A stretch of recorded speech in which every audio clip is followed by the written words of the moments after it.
Magandang araw po sa inyong lahat, lalo na sa ating mga pinuno, kawal, kawani at pamilya ng Hukbong Katihan ng Pilipinas. Ako po si Father Dion, isang paring katoliko ng Military Ordinariate of the Philippines at ang Post-Catholic Chaplain ng Headquarters and Headquarters Support Group ng Philippine Army.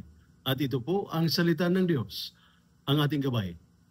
Ngayon po ay Friday, October 17, 2025 at ginugulita po natin ang kapistahan ni San Ignacio ng Antioquia.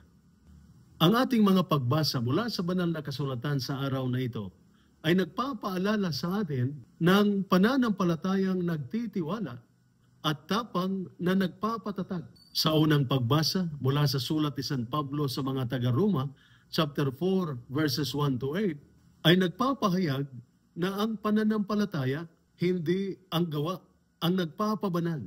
Sa unang pagbasa, pinaalala ni San Pablo ang pananampalataya ni Abraham. Hindi siya pinabanal dahil sa gawa ng kautusan, kundi dahil sa kanyang pagtitiwala sa Diyos. Hindi gantimpala ang katuwiran, kundi biyaya. Ibig sabihin, hindi nakasalalay sa ating ranggo, medalya o tagumpay ang tunay na dangal, kundi sa ating tiwala sa Diyos. Para sa ating mga sundalo, ito ay paalala. Mahalaga ang panalo sa laban. Pero ngunit higit na mahalaga ang pagtitiwala sa Diyos na siyang nagbibigay ng tunay na tagumpay. Para sa membro ng pamilya, ang simpleng sakripisyo araw-araw kahit hindi napapansin ay hindi nawawala sa mata ng Diyos. Sapagkat sa pananampalataya, lahat ay may kabuluhan. Ang ating ebanghelyo naman, mula sa ebanghelyo ni San Lucas, chapter 12, verses 1 to 7, ay nagpapaalala sa atin na huwag tayong matakot. Sa ebanghelyo, sinabi ni Jesus, huwag kayong matakot, higit kayong mahalaga kaysa maraming maya. Bilang ng Diyos ang bawat buhok sa ating ulo. Alam niya ang ating lakas at kahinaan, ang ating takot at pangamba. Ngunit sa kabila nito, tinitiyak niya, huwag kayong matakot.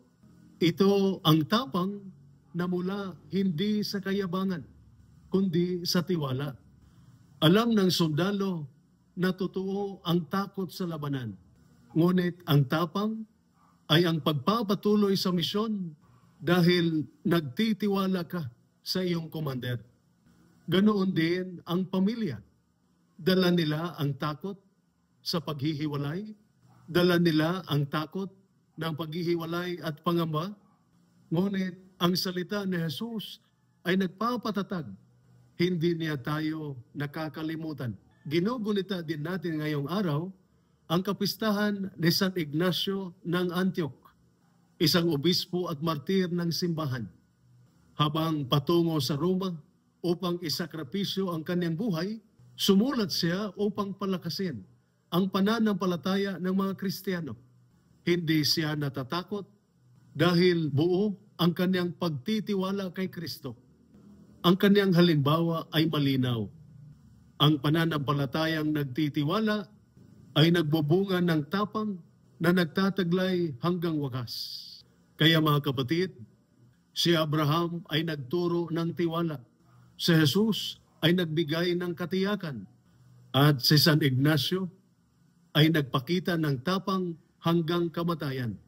Para sa atin bilang mga sundalo o membro ng pamilya, ito ang paalala. Tayo'y mahalaga sa Diyos. At ang ating tunay na lakas ay galing sa Kanya. Ito po ang salita ng Diyos, ang ating gabay. Manalangin tayo. Amang makapangyarihan, nagpapasalamat kami sa pananampalataya ni Abraham, sa tapang ni San Ignacio, at sa katiyakan ni Jesus.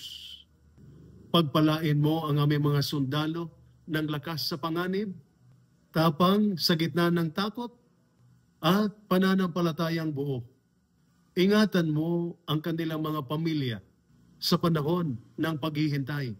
Bigyan ng kapayapaan sa hirap at ng pag-ibig na matibay. ipaalala mo na kami ay laging mahalaga sa iyo at kailanman ay hindi mo kami pababayaan. Sa pamamagitan ni Kristo na aming Panginoon. Amen.